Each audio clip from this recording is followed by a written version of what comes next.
కేవలం చదువుకోవడం వల్ల మాత్రమే వస్తుంది. అందుకే మనం ఒక మాట ఎప్పుడు వింటుంటాం, పుస్తకం తలదించి నన్ను చదువు, నిన్ను తలెత్తుకొని జీవించేలా చేస్తానని పుస్తకం అన్నట్టుగా ఒక మాట ఎప్పుడు మనం వింటుంటాం, చదువుకుంటూ ఉంటాం. ఎవడైతే ఇప్పుడు తలదించుకొని సారులు చెప్పింది మనసుకి ఎక్కించుకొని చక్కగా చదువుతూ చెప్పినటువంటి పనులను ఆచరిస్తూ ఆలకిస్తూ ముందుకెళ్తాడో వాడు ఖచ్చితంగా జీవితంలో ఒక మంచి పొజిషన్కి వెళ్తాడు.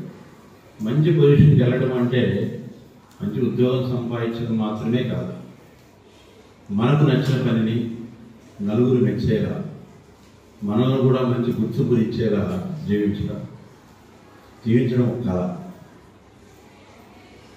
వేల కోట్ల రూపాయలు ఉన్నటువంటి జనార్దన్ రావు మొన్న పారిశ్రామికవేత్త, ధార్మికవేత్త, ఆధ్యాత్మికవేత్త తన మనవడి చేతుల్లో అత్యంత దారుణంగా చనిపోయాడు. 80 సంవత్సరాల పైబడిన వయసులో. ఎప్పుడైనా ఆయన ఊహించుంటాడా ఆ జీవితంలో తనకు అలాంటి ఒక రోజు వస్తుందని? అది విధి, భగవంతుడి యొక్క నిర్దేశం అలా ఉంటుంది.